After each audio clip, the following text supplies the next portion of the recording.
Bonsoir, bonjour. Aujourd'hui, nous allons lire le livre d'Harry Potter. J'ai regardé déjà le film, mais je n'ai jamais lu l'histoire d'Harry Potter. À l'école des sorciers. Je pense qu'aujourd'hui, nous allons lire le chapitre 1er, ou peut-être 2 chapitres, nous verrons bien. Je vous souhaite une bonne écoute. Chapitre 1. Le survivant. Monsieur et Madame Dursley, qui habitaient au 4 Privet Drive, avaient toujours affirmé avec la plus grande fierté qu'ils étaient parfaitement normaux. Merci pour eux. Jamais quiconque n'aurait imaginé qu'ils puissent se trouver impliqués dans quoi que ce soit d'étrange ou de mystérieux. Ils n'avaient pas de temps à perdre avec des sornettes. Monsieur Dursley dirigeait la Gruning, une entreprise qui fabriquait des perceuses. C'était un homme grand, massif, qui n'avait pratiquement pas de cou, mais possédait en revanche une moustache de belle taille.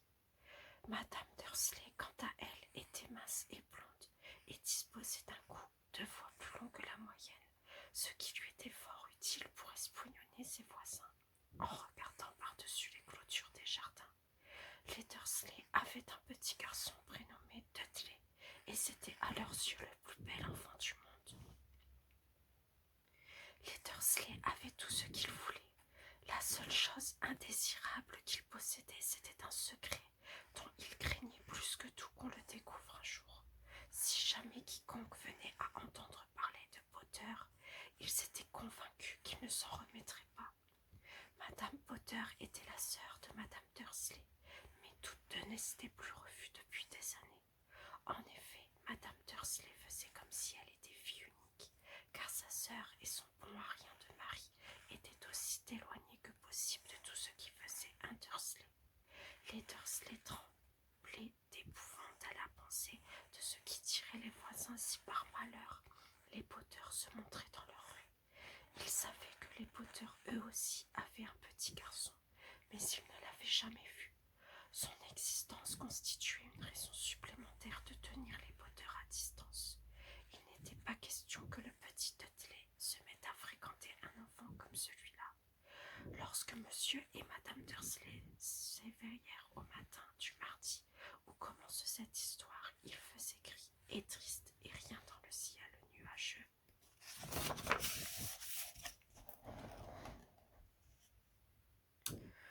On laissait prévoir que les choses étranges et mystérieuses allaient bientôt se produire dans tout le pays.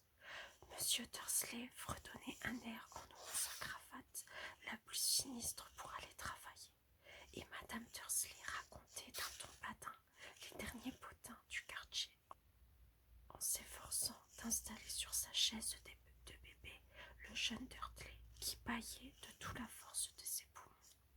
Aucun d'eux ne remarqua le gros hibou au plumage bourdonné qui vola devant la fenêtre. À 8h30, monsieur Dursley prit son attaché-caisse, déposa un baiser sur la joue de madame Dursley et essaya d'embrasser Dudley, mais sans succès, car celui-ci était en proie à une petite crise de colère et s'appliquait à jeter contre les murs de la pièce le contenu de son assiette de céréales. Sacré petit bonhomme, gloussa monsieur Dursley en quittant la maison. Il monta dans sa voiture et recula le long de l'allée qui menait à sa maison. Ce fut au coin de la rue qu'il remarqua pour la première fois un détail insolite, un chat qui lisait une carte routière. Pendant un instant, monsieur Dursley ne comprit pas très bien ce qu'il venait de voir. Il tourna alors la tête pour regarder une deuxième fois. Il y avait bien un chat tigré assis au coin de Privet Drive, mais pas la moindre trace de carte routière. Qu'est-ce qui avait bien pu lui passer par la tête? Il avait dû se laisser abuser par un reflet du soleil sur le trottoir. Monsieur Dursley cligna des yeux et regarda fixement Celui-ci soutient son regard tandis qu'il tournait le coin de la rue et s'engageait sur la route. Monsieur Dursley continua d'observer le chat dans son rétroviseur. L'animal était en train de lire la plaque qui indiquait Private Drive. Mais non, voyons, il ne lisait pas. Il regardait la plaque. Les chats sont incapables de lire des cartes ou des écriteaux. Monsieur Dursley se ressaisit et chassa le chat tigré de son esprit. Durant le trajet qui le menait vers la ville, il concentra ses pensées sur la grosse commande de perceuse qu'il espérait obtenir ce jour-là. Mais lorsqu'il parvint aux abords de la ville, quelque chose d'autre chassa les perceuses de sa tête. Assis au milieu des habituels embouteillages du matin, il fut bien forcé de remarquer la présence de plusieurs passants vêtus d'une étrange façon. Ils portaient des capes. Monsieur Dursley ne supportait pas les gens qui s'habillaient d'une manière extravagante. Les jeunes avaient parfois de ces accoutrements. Il pensa qu'il s'agissait d'une nouvelle mode particulièrement stupide. Il pianota sur le volant de sa voiture et son regard rencontra un groupe de ces solipirus qui se chuchotaient des choses à l'oreille d'un air surexcité. Monsieur Dursley s'irrita en voyant que deux d'entre eux n'étaient pas jeunes du tout. Ces hommes là-bas étaient sûrement plus âgés que lui, ce qui ne l'empêchait pas de porter une cape vert émeraude. Quelle imprudence, quelle impudence! Monsieur Dursley pensa alors qu'il devait y avoir une animation de rue. Ces gens étaient probablement là pour collecter de l'argent au profit d'une œuvre quelconque. Ce ne pouvait être que ça. La file des voitures se remit en mouvement, et quelques minutes plus tard, monsieur Dursley se rangea dans le parking de la Groening. Les perceuses avaient repris leur place dans ses pensées. Dans son bureau au 8e étage, monsieur Dursley s'asseyait toujours dos à la fenêtre. S'il en avait été autrement, il aurait sans doute eu un peu plus de mal que d'habitude à se concentrer sur ses perceuses ce matin-là. Il ne vit pas les hiboux qui volaient à tire-d'aile en plein jour, mais sans pas. Dans la rue, les passants, eux, les voyaient bel et bien.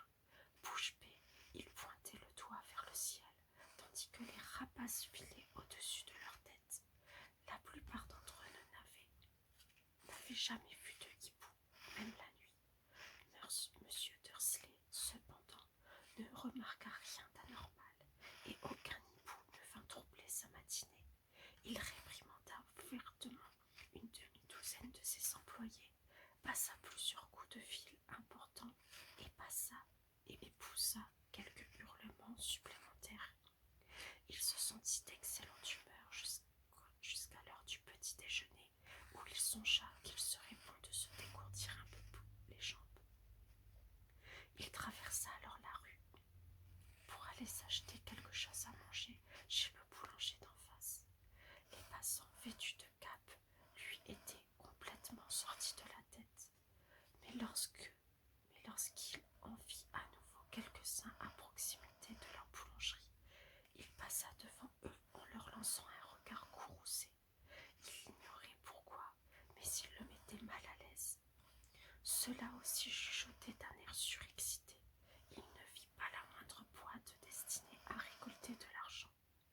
Quand il sortit de la boutique avec un gros beignet enveloppé dans un sac, il entendit quelques mots de leur conversation. Les poteurs, c'est ça, c'est ce que j'ai entendu dire. Oui, leur fils, Harry. Monsieur Dursley s'immobilisa, envahi par une peur soudaine. Il tourna la tête vers les gens qui chuchotaient comme s'ils s'apprêtaient à leur dire quelque chose, mais il se ravisa. Il traversa la rue en toute hâte, se dépêcha de remonter dans son bureau, ordonna d'un ton sec à sa secrétaire de ne pas le déranger, s'assit, saisit son téléphone et avait presque fini de composer le numéro de sa maison lorsqu'il changea d'avis. Il reposa le combiné et se caressa la moustache. Il en réfléchissait. Non, décidément, il était idiot. Potter n'était pas un nom si rare.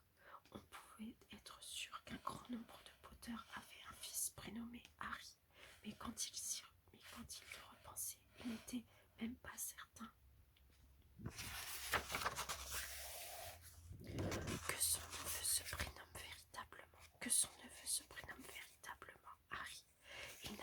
jamais vu cet enfant. Après tout, il s'appelait peut-être Harvey ou Harold. Il était inutile d'inquiéter Madame Dursley pour si peu. Toute allusion à sa sœur la mettait dans un tel état, et il ne pouvait pas lui en vouloir si lui-même avait eu une sœur comme celle-là. Mais enfin, quand même, tous ces gens vêtus de cape. Cet après-midi-là, il fut beaucoup plus difficile de se concentrer sur ses perceuses, et lorsqu'il quitta les bureaux à 5 heures, il était encore si préoccupé qu'il heurta quelqu'un devant la porte.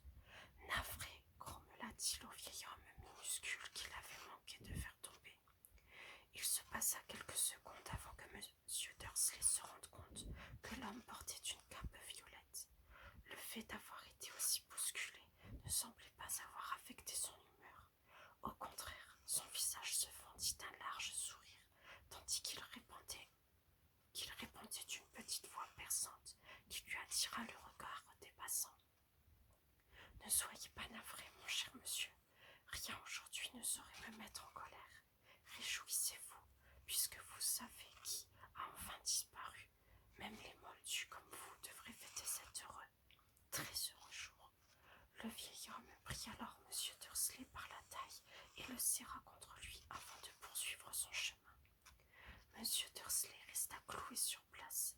Quelqu'un qu'il n'avait jamais vu venait de le prendre dans ses bras, et elle avait appelé Moldu, ce qui n'avait aucun sens. Il en était tout retourné et se dépêcha de remonter dans sa voiture. Il prit alors le chemin de sa maison, en espérant qu'il avait été victime de son imagination. C'était bien la première fois qu'il espérait une chose pareille, car il détestait tout ce qui avait trait à l'imagination. Lorsqu'il s'engagea dans l'allée du numéro 4 de sa rue, la première chose qu'il vit et qu'il n'améliora pas son humeur, ce fut le chat tigré qu'il avait été remarqué le matin même. À présent, l'animal était assis sur le mur de son jardin. Il était sûr qu'il s'agissait bien du même chat. Il reconnaissait les dessins de son pelage autour des yeux. « Allez, oust !» s'exclama M. Dursley. Le chat ne bougea pas. Il se contenta de le regarder d'un air sévère. M.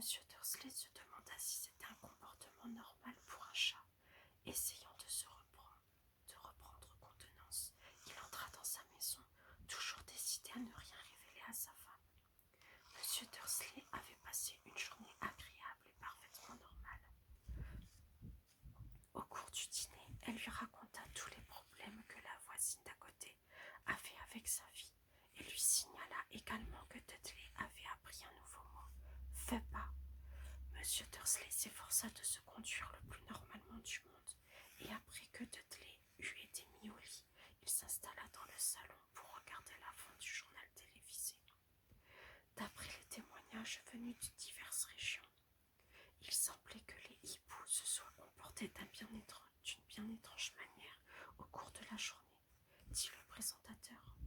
Ce sont des rapaces nocturnes qui attendent la nuit pour chasser leur proie. Il est rare d'en voir en plein jour. Or, aujourd'hui, des centaines de témoins ont vu des oiseaux voler un peu partout depuis le lever du soleil. Les experts interrogés ont été incapables d'expliquer les raisons de ce changement de comportement pour le moins étonnant. Voilà qui est bien mystérieux, conclut le présentateur en s'autorisant un sourire. Et maintenant, voici venue l'heure de la météo, avec les prévisions de Jim McGuffin.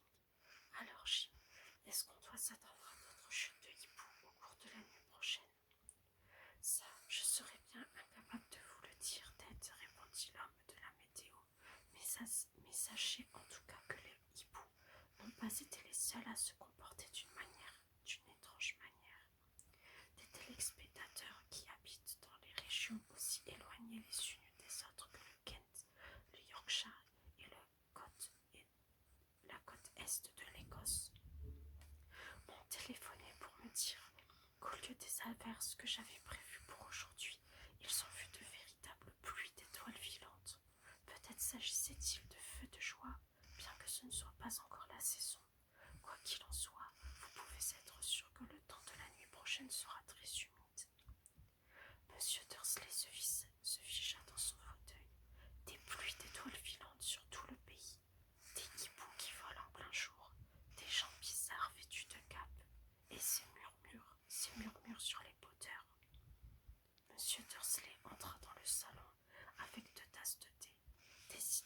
il y avait quelque chose qui n'allait pas. Il fallait lui en parler. Monsieur Dursley, un peu nerveux, s'éclaircit la gorge. Pétunia, ma chérie, dit-il, tu n'as pas eu de nouvelles de ta sœur récemment? Comme il s'y attendait, son épouse parut choquée et furieuse. Elle faisait toujours semblant de ne pas avoir de sœur. Non, répondit-elle sèchement. Pourquoi? Ils ont dit un truc bizarre à la télé, grommela monsieur Dursley. Des histoires de hiboux, d'étoiles filantes, et il y avait tout un tas de gens qui avaient un drôle d'air aujourd'hui.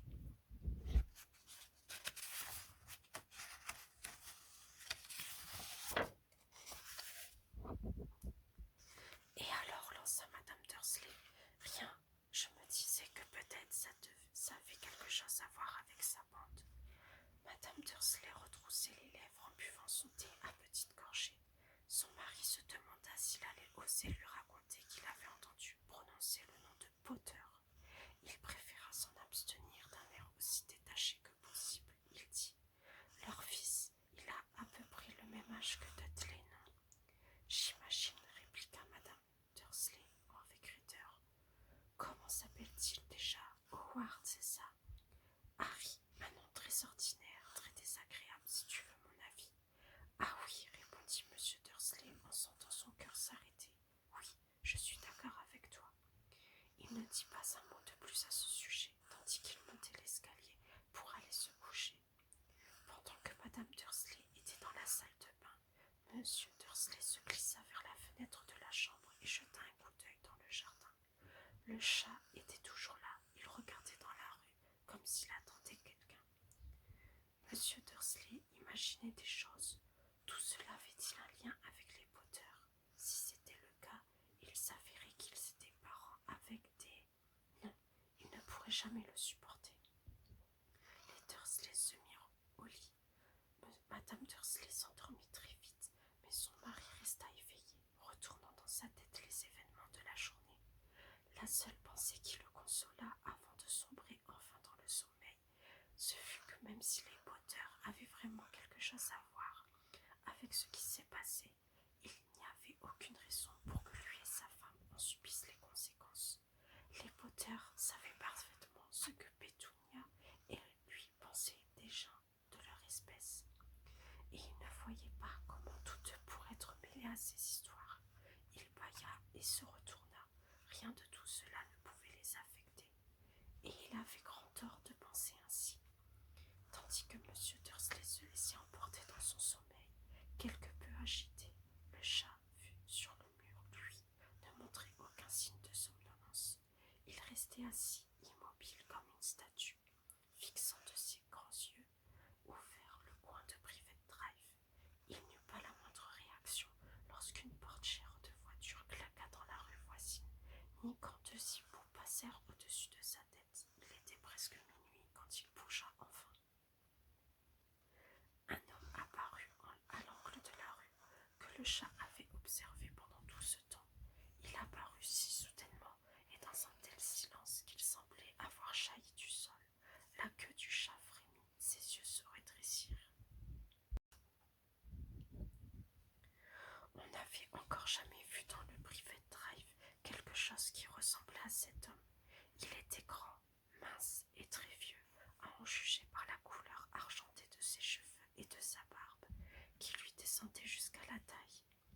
Il était vêtu d'une longue robe, d'une cape violette qui balayait le sol, et chaussé de bottes à haut talons munies de boucles. Ses yeux bleus et brillants étincelaient derrière des lunettes en demi-lune, et son long nez crochu donnait l'impression d'avoir été cassé au moins 2 fois. Cet homme s'appelait Albus Dumbledore.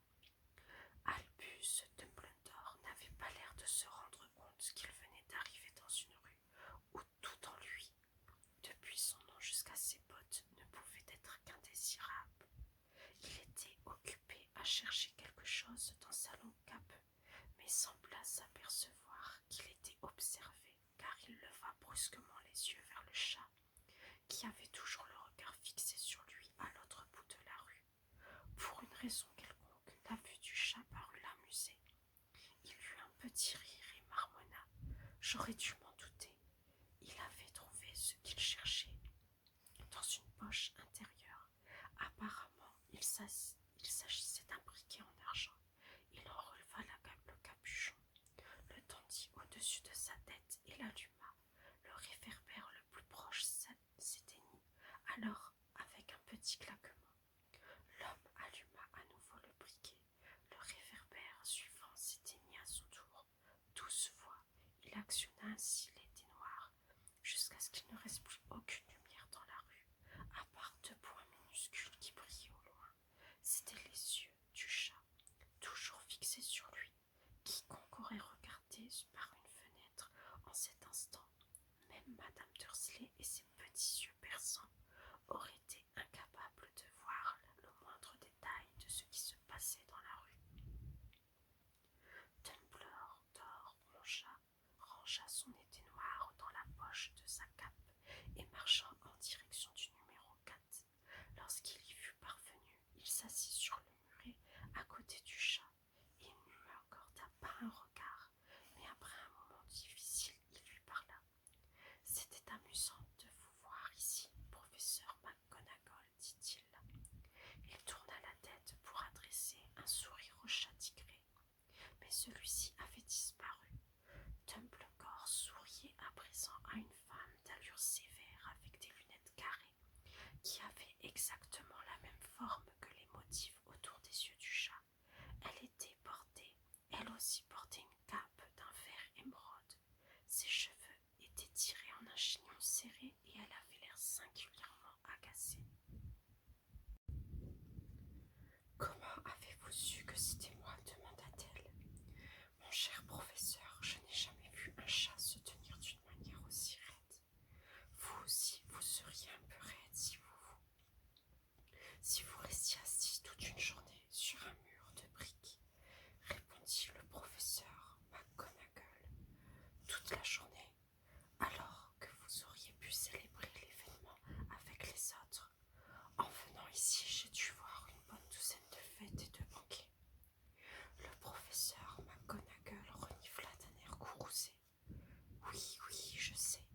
Tout le monde fait la fête, dit-elle avec agacement. On aurait pu penser qu'il serait plus prudent, mais non, pas du tout. Même les moldus ont remarqué qu'il se passait quelque chose. Ils ont parlé aux nouvelles. Elle montra d'un signe de tête la fenêtre du salon des Dursley, plongée dans l'obscurité. Je l'ai entendu moi-même. Ils ont signalé des vols de hiboux, des pluies d'étoiles filantes. Les moldus ne sont pas complètement idiots. Il était inévitable qu'ils s'en aperçoivent. Des étoiles filantes dans le Kent, je parie que c'est encore un coup de Dédalus, dit Gull. Il n'a jamais eu beaucoup de jugeotes. On ne peut pas leur en vouloir, dit Dumbledore avec douceur. Nous n'avons pas eu grand-chose à célébrer depuis 11 ans. Je sais, répliqua le professeur McGonagall d'un ton sévère. Mais ce n'est pas une raison pour perdre la tête. Tous ces gens ont été d'une imprudence folle, se promener dans les rues en plein jour, à s'échanger les dernières nouvelles, sans même prendre la précaution de s'habiller comme des moldus. Elle lança un regard oblique et perçant à Dumbledore, comme si elle espérait qu'il allait dire quelque chose, mais il garda le silence. Nous serions dans de beaux draps, reprit-elle, alors si le jour où vous savez qui semble enfin avoir disparu, les moldus s'apercevaient de notre existence. J'imagine qu'il a vraiment disparu, n'est-ce pas, Dumbledore? Il semble qu'il en soit ainsi, en effet, assura Dumbledore, et nous avons tout lieu de nous en féliciter. Que diriez-vous d'un esquimau au citron? Un quoi?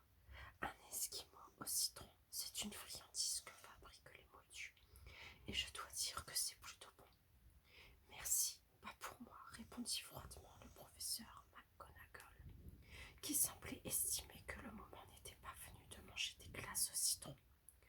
Je vous dis donc que même si vous savez qui est vraiment parti, mon cher professeur, quelqu'un d'aussi raisonnable que vous ne devrait pas hésiter à prononcer son nom. Ne croyez-vous pas? Cette façon de dire tout le temps « vous savez qui » n'a aucun sens.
Les hiboux, ce n'est rien comparé aux rumeurs qui circulent, déclare-t-elle. Vous savez ce que tout le monde dit sur les raisons de sa disparition, ce qui a fini par l'arrêter.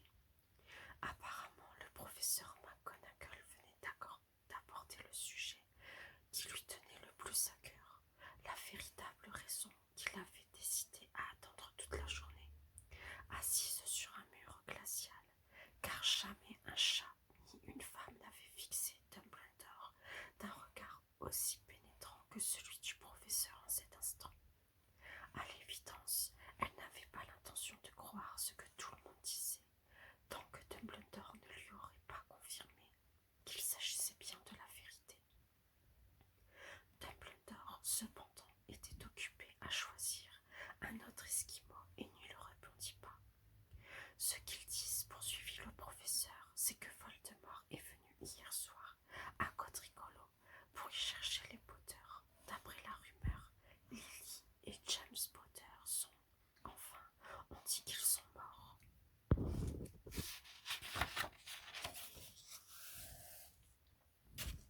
Dumbledore inclina la tête. Le professeur McGonagall avait du mal à reprendre sa respiration. Lily et James, je n'arrive pas à y croire. Je ne voulais pas l'admettre. Oh, Albu. Dumbledore tendit la main et lui tapota l'épaule. Je sais, dit-il gravement. Et ce n'est pas tout, reprit le professeur McGonagall d'une voix tremblante. On m'a dit qu'il a essayé de tuer Harry, le fils des Potter, mais il en a été incapable. Il n'a pas réussi à supprimer ce bambin. Personne ne sait pourquoi ni comment, mais tout le monde raconte que lorsqu'il a essayé de tuer Harry Potter sans y parvenir, le pouvoir de Voldemort s'est brisé, pour ainsi dire, et c'est pour ça qu'il a disparu. Dumbledore hocha la tête d'un air sombre. C'est vrai, bredouilla le professeur McGonagall. Après tout ce qu'il a fait, tous les gens qu'il a tués, il n'a pas réussi à tuer un petit garçon. C'est stupéfiant. Rien d'autre n'avait pu l'arrêter. Mais, au nom du ciel, comment se fait-il que Harry ait pu survivre? On ne peut faire que des suppositions, répondit Dumbledore. On ne saura peut-être jamais. Le professeur McGonagall sortit un mouchoir en dentelle et s'essuya les yeux sous ses lunettes. Dumbledore inspira longuement en prenant dans sa poche une montre en or qu'il consulta. C'était une montre très étrange. Elle avait 12 aiguilles, mais pas de chiffres. À la place, il y avait de petites planètes qui tournaient au bord du cadran. Tout cela devait avoir un sens pour Dumbledore, car il remit la montre dans sa poche en disant « Hagrid est en retard. Au fait, j'imagine que c'est lui qui vous a dit que je serais d'ici. » « Oui, admit le professeur McGonagall, et je suppose que vous n'avez pas l'intention de me dire pour quelle raison vous êtes venu dans cet endroit précis.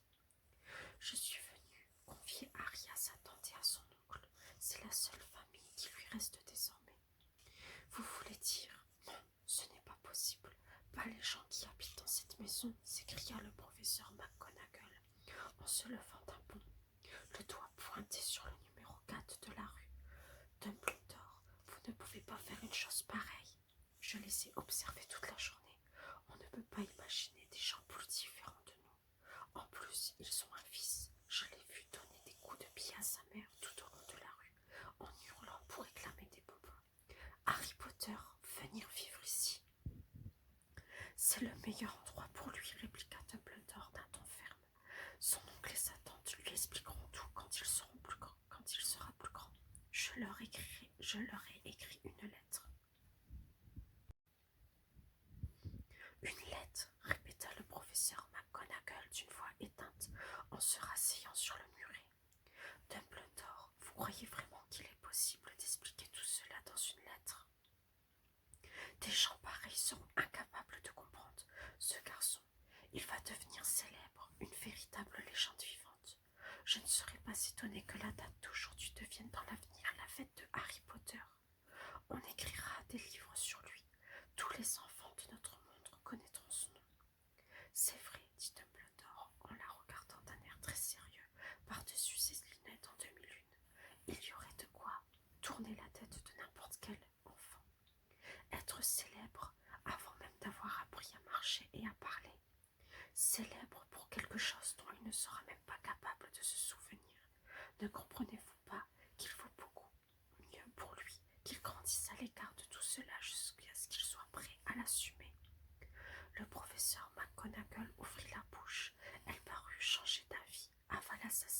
et répondit: Oui, oui, bien sûr, vous avez raison, mais comment cet enfant va-t-il arriver jusqu'ici, Dumbledore? Elle regarda soudain sa cape comme si elle pensait que Harry était peut-être caché dessous. C'est Hagrid qui doit l'amener, dit Dumbledore. Et vous croyez qu'il est sage de confier une tâche aussi importante à Hagrid? Je confierai ma propre vie à Hagrid, assura Dumbledore. Je ne dis pas qu'il manque de cœur, répondit le professeur McGonagall avec réticence. Mais reconnaissez qu'il est passablement négligent. Il a tendance à... Qu'est-ce que c'est que ça? Un grondement sourd avait brisé le silence de la nuit. Le bruit augmenta d'intensité tandis qu'il scrutait la rue des deux côtés pour essayer d'apercevoir la lueur d'un phare. Le grondement se transforma en pétarade au-dessus de leur tête. Ils levèrent alors les yeux et virent une énorme moto tomber du ciel et atterrir devant eux sur la chaussée. La moto était énorme, mais ce n'était rien comparé à l'homme qui était assis dessus. Il était à peu près 2 fois plus grand que la moyenne et au moins 5 fois plus large. Il était même tellement grand qu'on avait peine à le croire. On aurait dit un sauvage avec ses longs cheveux noirs en broussailles, sa barbe qui cachait presque entièrement son visage, ses mains de la taille d'un couvercle de poubelle et ses pieds chaussés de bottes en cuir qui avaient l'air de bébés dauphins. L'homme tenait un tas de couvertures dans ses immenses bras musculeux. Hagrid, dit Dumbledore avec soulagement, vous voilà enfin. Vous savez-vous où avez-vous déniché cette moto? Je l'ai empruntée, professeur Dumbledore. Monsieur, répondit le géant en descendant avec précaution de la moto. C'est le jeune Sirius Black qui me l'a prêté. Ça y est, j'ai réussi à vous l'amener, monsieur. Vous n'avez pas eu de problème? Non, monsieur. La maison était presque entièrement détruite, mais je me suis débrouillé pour le sortir de là avant que les moldus commencent à rappliquer. Il s'est endormi quand on a survolé Bristol. Dumbledore et le professeur McGonagall se penchèrent sur le tas de couvertures. À l'intérieur, à peine visible, un bébé dormait profondément. Sous une touffe de cheveux d'un noir de jet, ils distinguèrent sur son front une étrange coupure en forme d'éclair. C'est là que, murmura le professeur McGonagall. Oui, répondit Dumbledore, il gardera cette cicatrice à tout jamais. Vous ne pourriez pas arranger ça, Dumbledore, mais si je le pouvais, je ne le ferais pas. Les cicatrices sont parfois utiles. Moi-même, j'en ai une au-dessus de genou gauche, qui représente le plan exact du métro de Londres. Donnez-le-moi, Hagrid, il est temps de faire ce qu'il faut. Dumbledore prit Harry dans ses bras et se tourna vers la maison des Dursley. Est-ce que je pourrais lui dire au revoir, monsieur? Demanda Hagrid. Il pencha sa grosse tête, hirsute vers Harry et lui donna un baiser qui devait être singulièrement piquant et râpeux. Puis soudain, Hagrid laissa échapper un long hurlement de chien blessé. Chut, siffla le professeur McGonagall, vous allez réveiller les moldus. Désolé, sanglota Hagrid en sortant de sa poche un grand mouchoir à pois dans lequel il enfouit son visage. Mais je n'arrive pas à m'y faire. Lily et James qui meurent, et ce pauvre petit Harry qui va aller vivre avec les moldus.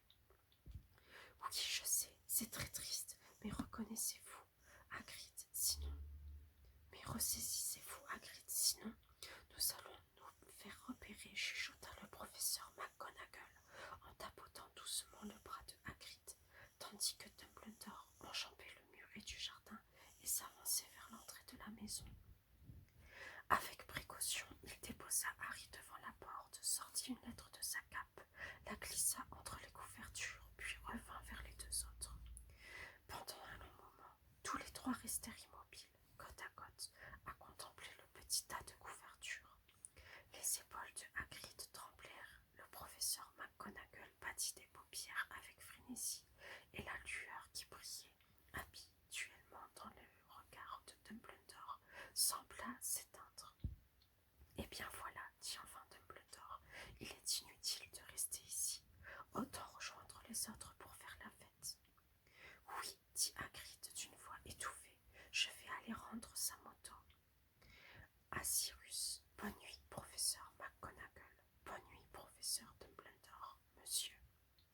Essuyant d'un revers de manche ses yeux ruisselants de larmes, Hagrid enfourcha la moto et mit le moteur en route. Dans un frombissement, la moto s'éleva dans les airs et disparut dans la nuit. À bientôt, j'imagine, professeur McGonagall, dit Dumbledore avec un signe de tête. Pour toute réponse, le professeur McGonagall se moucha. Dumbledore fit volte-face et s'éloigna le long de la rue. Il s'arrêta au coin et reprit dans sa poche les dénoirs d'argent. Il actionna une seule fois et une douzaine de boules lumineuses regagnèrent aussitôt les réverbères. Privet Drive fut soudain baigné d'une lumière orangée et Dumbledore distingua la silhouette d'un chat tigré qui tournait l'angle de la rue. Il aperçut également le tas de couvertures devant la porte du numéro 4. « Bonne chance, Harry, murmura-t-il. Il se retourna et disparut dans un bruissement de cape. Une brise agitait les ais bien taillés de Privet Drive. La rue était propre et silencieuse sous le ciel d'encre. Jamais on n'aurait imaginé que des événements extraordinaires puissent se dérouler dans un tel endroit. Harry Potter se retourna sous ses couvertures sans se réveiller. Sa petite main se referma sur la lettre posée à côté de lui et il continua de dormir, sans savoir qu'il était un être exceptionnel, sans savoir qu'il était déjà célèbre, sans savoir non plus que dans quelques heures il serait réveillé par le cri de Madame Dursley, qui ouvrirait la porte pour ressortir les bouteilles de lait, et que pendant des semaines il serait piqué et pincé par son cousin Dudley.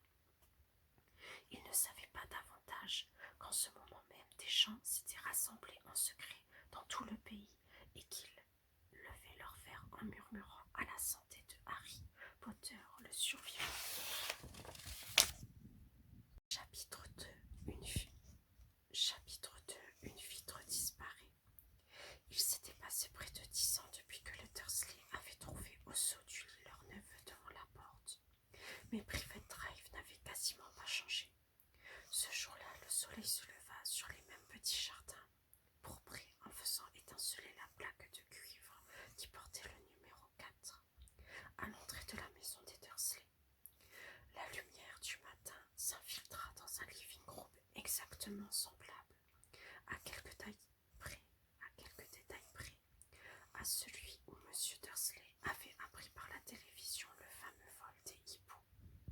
De sinistre mémoire, seules les photos exhibées sur le manteau de la cheminée donnaient une idée du temps qui s'était écoulé depuis cette date. 10 ans plus tôt, on distinguait sur les nombreux clichés exposés quelque chose qui ressemblait à un gros ballon rose coiffé de bonnets à pompons de différentes couleurs. Mais Dudley Dursley n'était pas un bébé, et à présent, les photos montraient un gros garçon blond sur son premier vélo, sur un manège de fête foraine, devant un ordinateur en compagnie de son père ou serré dans les bras de sa mère, qui le couvrait de baisers. Rien dans la pièce ne laissait deviner qu'un autre petit garçon habitait dans la même maison. Et pourtant, Harry Potter était toujours là, encore endormi pour le moment, mais plus pour longtemps, car sa tante Pétunia était bien réveillée, et ce fut sa voix perçante qui rompit pour la première fois le silence du matin. « Allez, debout, immédiatement !» Harry se réveilla en sursaut. Sa tante tambourina à la porte. « Vite, debout !» hurla-t-elle de sa voix suraiguë. Harry l'entendit s'éloigner vers la cuisine et poser une poêle sur la cuisinière. Il se tourna sur le dos et essaya de se rappeler le rêve qu'il était en train de faire. C'était un beau rêve avec une moto qui volait, et il eut l'étrange impression d'avoir déjà fait le même rêve auparavant. Sa tante était revenue derrière la porte. « Ça y est, tu es levé ?» demanda-t-elle. « Presque » répondit Harry. « Allez, dépêche-toi, je veux que tu surveilles le balcon. Ne laisse surtout pas brûler. »« Allez, dépêche-toi, je veux que tu surveilles le bacon. Ne le laisse surtout pas brûler. Tout doit être absolument parfait le jour de l'anniversaire de Dudley. » Harry émit un grognement. « Qu'est-ce que tu dis » glapit sa tante derrière la porte. Rien, rien. L'anniversaire de Dudley. Comment avait-il pu l'oublier? Harry se glissa lentement hors du lit et chercha ses chaussettes. Il en trouva une paire sous le lit, et après avoir chassé l'araignée qui s'était installée dans l'une d'elles, il les enfila. Harry était habitué aux araignées. Le placard sous l'escalier en était plein, or c'était là qu'il dormait. Lorsqu'il eut fini de s'habiller, il sortit dans le couloir et alla dans la cuisine. La table avait presque entièrement disparu sous une montagne de gâteaux.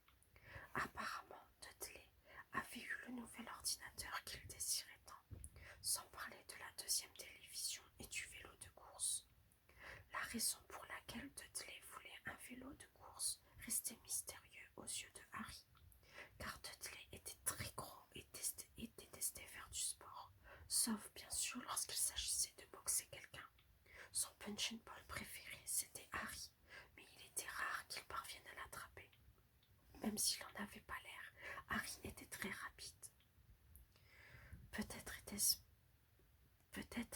parce qu'il vivait dans un placard. En tout cas, Harry avait toujours été petit et maigre pour son âge. Il paraissait d'autant plus petit et maigre qu'il était obligé de porter les vieux vêtements de Dudley, qui étaient à peu près 4 fois plus gros que lui. Harry avait un visage mince, des genoux noueux, des cheveux noirs et des yeux d'un vert brillant. Il portait des lunettes rondes qu'il avait fallu rafistoler avec du papier collant à cause des nombreux coups de poing que Dudley lui avait donnés sur le nez. La seule chose que Harry aimait bien dans son apparence physique, c'était la fine cicatrice qu'il portait sur le front et qui avait la forme d'une éclair. Aussi loin que remontaient ses souvenirs, il avait toujours eu cette cicatrice. Et la première question qu'il se rappelait avait posé.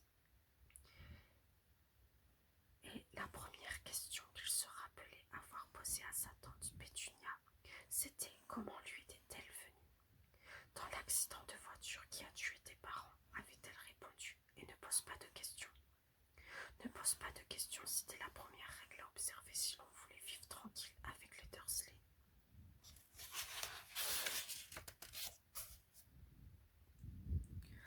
L'oncle Vernon entra dans la pièce au moment où Harry retournait les tranches de bacon dans la poêle.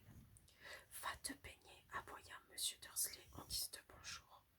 Une fois par semaine environ, l'oncle Vernon levait les yeux de son journal pour crier haut et fort que Harry avait besoin de se faire couper les cheveux. Harry s'était fait couper les cheveux plus souvent que tous ses camarades de classe réunis, mais on ne voyait pas la différence. Il continuait à pousser à leur guise, c'est-à-dire dans tous les sens. Harry était en train de faire cuire les œufs au plat lorsque Dudley arriva dans la cuisine en compagnie de sa mère. Dudley ressemblait beaucoup à l'oncle Vernon. Il avait une grosse figure rose, un cou presque inexistant, de petits yeux bleus humides et d'épais cheveux blonds qu'il s'étalaient au sommet de sa tête épaisse et grasse. La tante Pétunia disait souvent que Dudley avait l'air d'un chérubin, et Harry disait souvent qu'il avait l'air d'un cochon avec une perruque. Harry essaya de disposer sur la table les assiettes remplies d'œufs au bacon, ce qui n'était pas facile en raison du peu de place qui restait.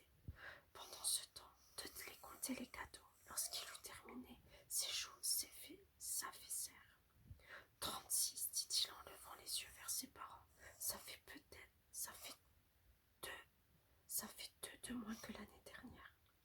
Mon petit chéri, tu n'as pas compté le cadeau de la tante Marge. Regarde, il est là, sous ce gros paquet que papa et maman t'ont offert. D'accord, ça fait 37, dit Dudley, qui commençait à devenir tout rouge. Harry, qui sentait venir une de ces grosses colères dont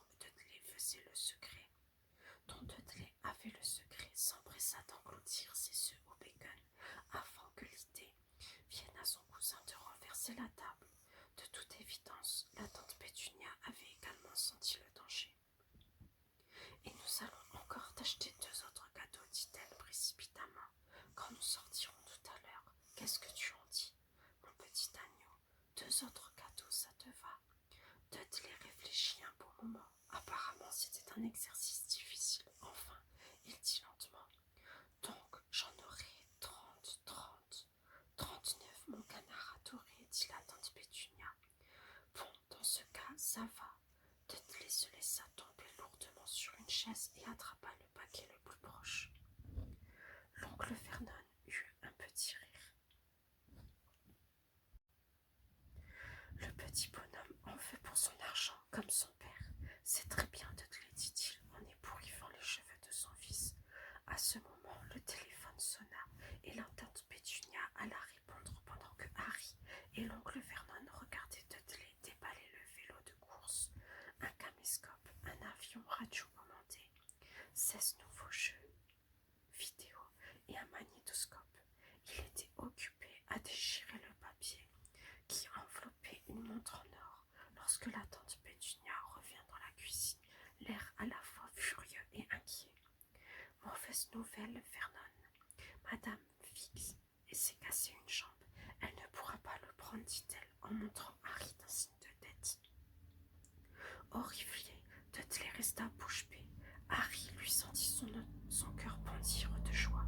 Chaque année, le jour de l'anniversaire de Dudley, ses parents l'emmenaient avec un ami dans les parcs d'attractions, au cinéma ou dans des fast-foods où il pouvait se gaver de hamburgers. Et chaque année, on confiait Harry à Madame Fig, une vieille folle qui habitait un peu plus loin. Harry détestait aller là-bas. Toute la maison sentait le chou et Madame Fig passait son temps à lui montrer les photos de tous les chats qu'elle avait eus. C'est malin, dit la tante Pétunia en jetant un regard furieux à Harry, comme si c'était lui qui était responsable de la situation. Harry savait bien qu'il aurait dû éprouver un peu de compassion pour cette pauvre Madame Fig, mais ce n'était pas facile, car il pensait surtout qu'il s'écoulerait encore une année entière avant qu'il soit obligé de regarder à nouveau les photos de Bonbon, Patounet, Mistigris et Mignonnette. On pourrait peut-être téléphoner à Marge, suggéra l'oncle Vernon. Ne dis pas de bêtises, Vernon, tu sais très bien qu'elle déteste cet enfant. Les Dursley parlaient souvent de Harry de cette façon, en faisant comme s'il n'était pas là, ou plutôt comme s'il était un être dégoûtant, une sorte de limace incapable de comprendre ce qu'il disait.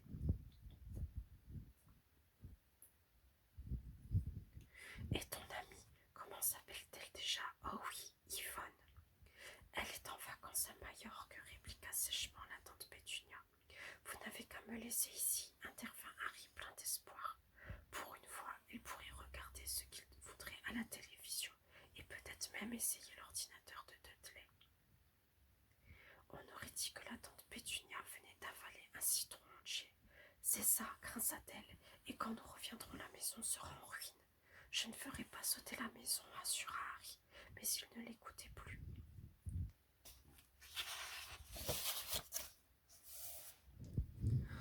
Nous pourrions peut-être l'emmener au zoo, dit la tante Pétunia, et le laisser dans la voiture en nous attendant. La voiture est toute neuve, pas question de le laisser tout seul dedans, trancha M. Dursley. Dudley se mit à pleurer bruyamment. En fait, il ne pleurait pas pour de bon. Il y avait des années qu'il ne versait plus de vraies larmes, mais il savait que dès qu'il commençait à se tordre le visage en gémissant, sa mère était prête à lui accorder tout ce qu'il voulait. Mon Dudley-nouché adoré, ne pleure pas, maman ne va pas le laisser cacher ta plus belle journée, s'écria Madame Dursley en le serrant dans ses bras. Je veux pas qu'il vienne, hurla Dudley d'une voix secouée de faux sanglants. Il cache toujours tout. Dudley adressa alors à Harry un horrible sourire entre les bras de sa mère. Au même moment, la sonnette de la porte d'entrée retentit. « Oh mon Dieu, les voilà » dit précipitamment la tante Pétunia. Un instant plus tard, Pierre Polky, le meilleur ami de Dudley, entra dans la maison en compagnie de sa mère. Pierre, c'était un garçon efflanqué, avec une tête de rat. Quand Dudley tapait sur quelqu'un, c'était toujours lui qui tenait par derrière les mains de la victime pour l'empêcher de se défendre. Dudley cessa aussitôt sa comédie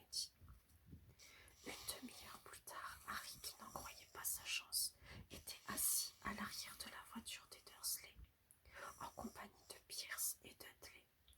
Pour la première fois de sa vie, il allait visiter le zoo. Son oncle et sa tante n'avaient pas trouvé d'autre solution que de l'emmener avec eux. Mais avant de partir, l'oncle Vernon avait pris Harry à part.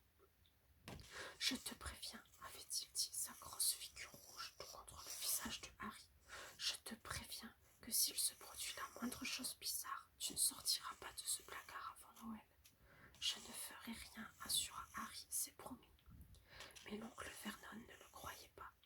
Personne ne le croyait jamais. Le problème, c'était qu'il se passait souvent des choses étranges autour de Harry et les Dursley refusaient de croire qu'il n'y était pour rien.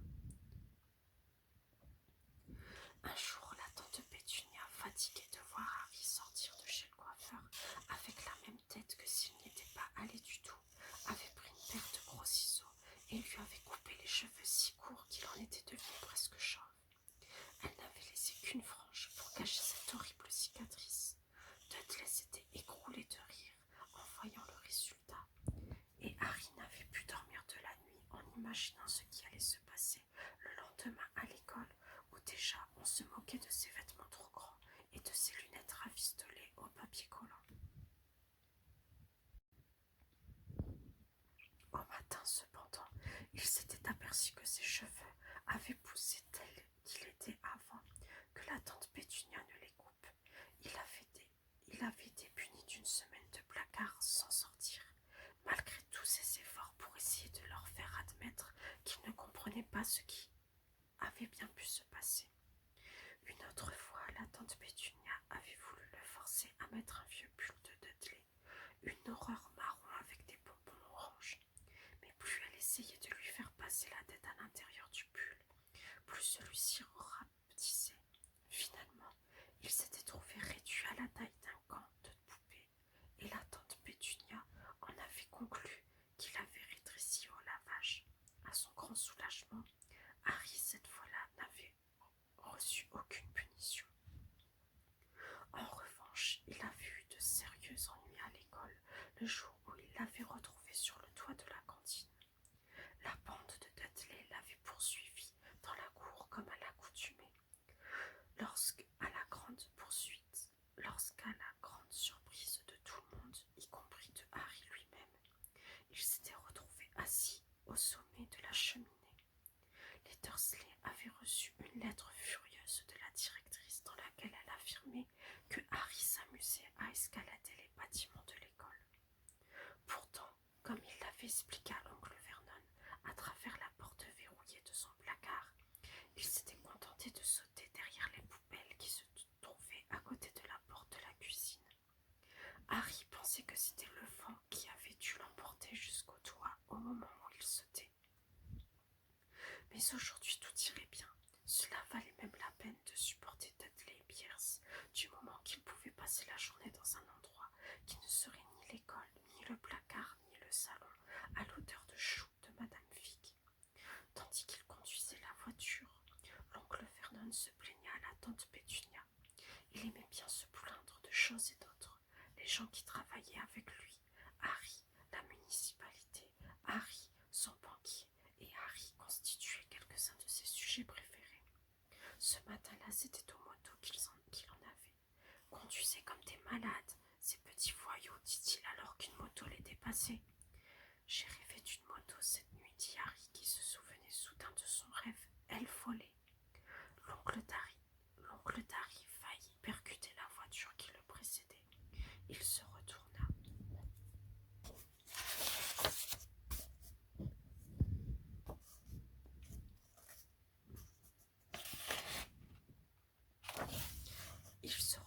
Brusquement, son visage si rouge qu'il ressemblait à une énorme betterave à moustache.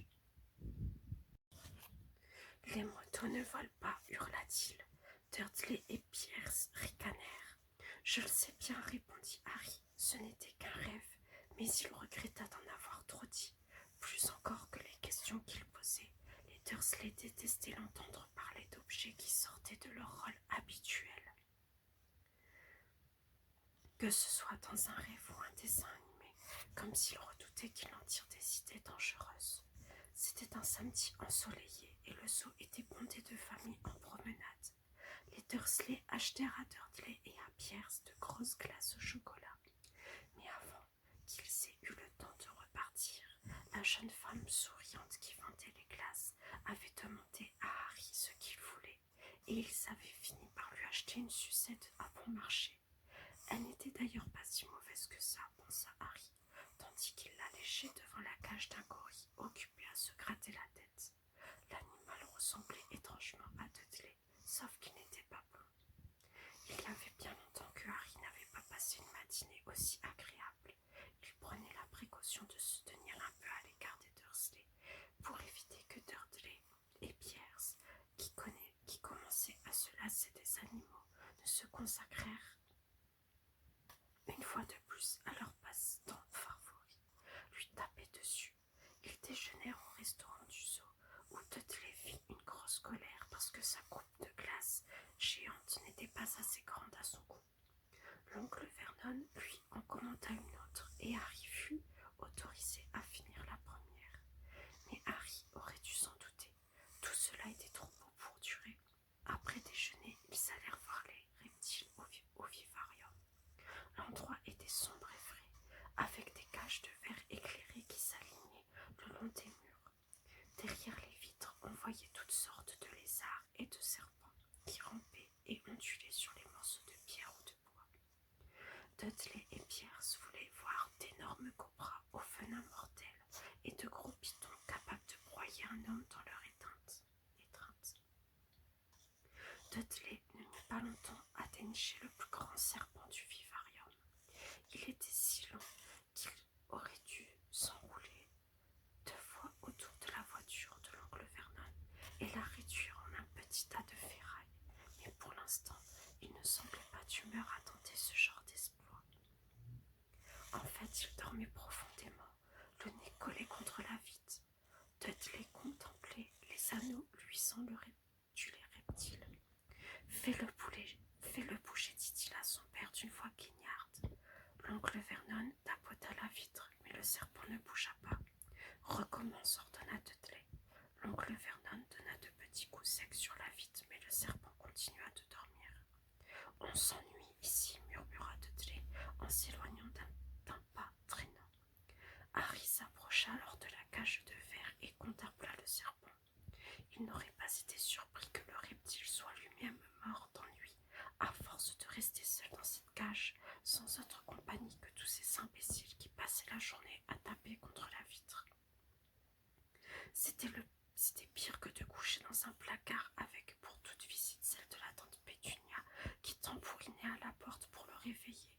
Lui au moins pouvait se déplacer dans la maison. Le serpent ouvrit soudainement ses yeux brillants. Lentement, très lentement, il leva la tête jusqu'à ce qu'elle soit au même niveau que celle de Harry, et il lui fit un clin d'œil. Harry resta bouche bée. Il jeta un coup d'œil autour de lui pour s'assurer que personne ne le regardait.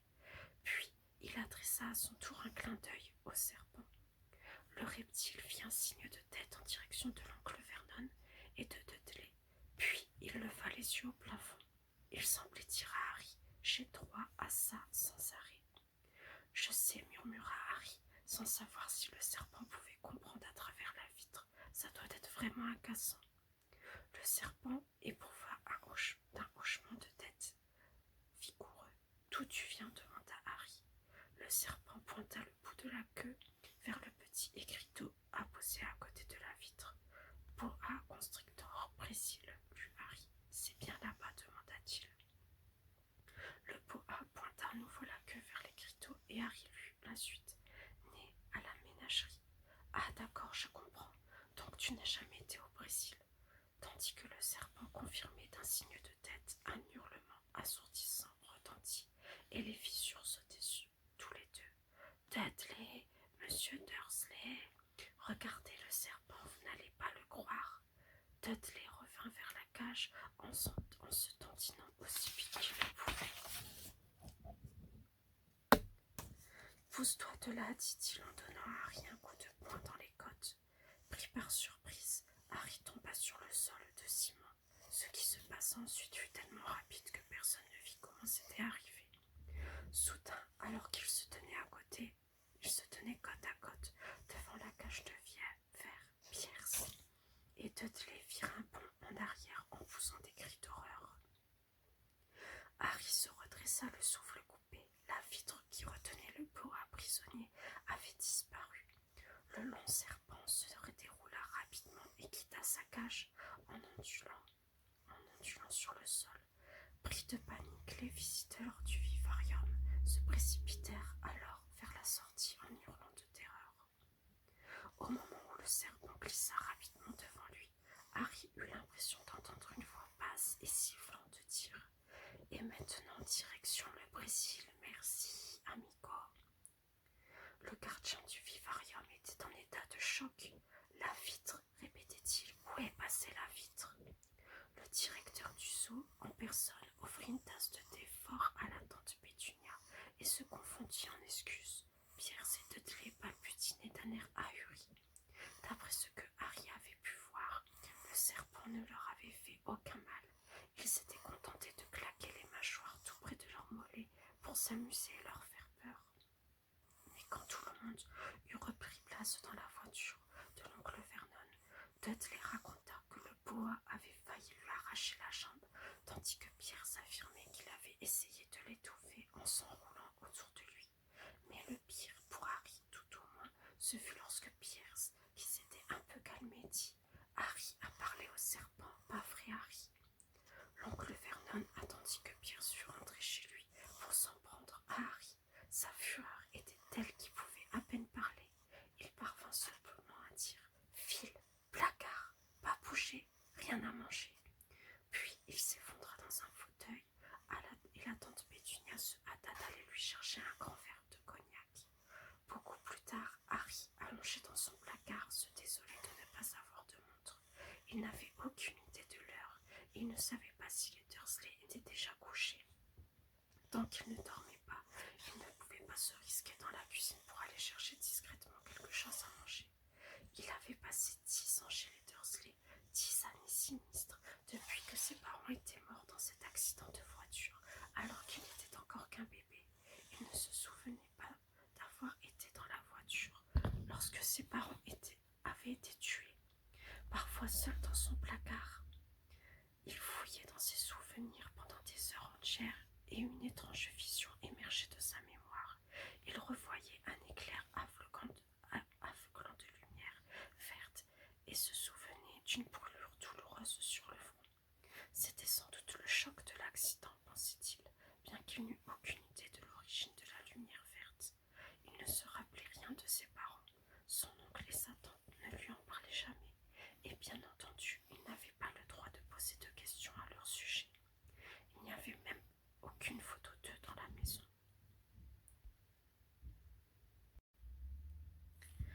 Lorsqu'il était plus jeune, Harry avait souvent rêvé qu'un parent lointain et inconnu vienne le chercher et l'emmène avec lui, mais cela n'était jamais arrivé.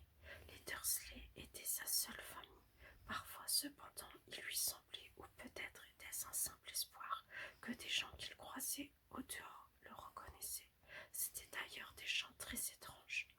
Un jour, un homme minuscule coiffé d'un chapeau haut de forme violet s'était incliné devant lui pendant qu'il faisait des courses avec Dudley et la tante Pétunia. Après lui avoir demandé d'un air furieux s'il connaissait cet homme, la tante Pétunia s'était dépêchée de les faire sortir du magasin sans avoir rien acheté. Un autre jour, dans un bus, une vieille femme échevelée, tout habillée de vert, lui avait fait de grands signes de la main. Récemment,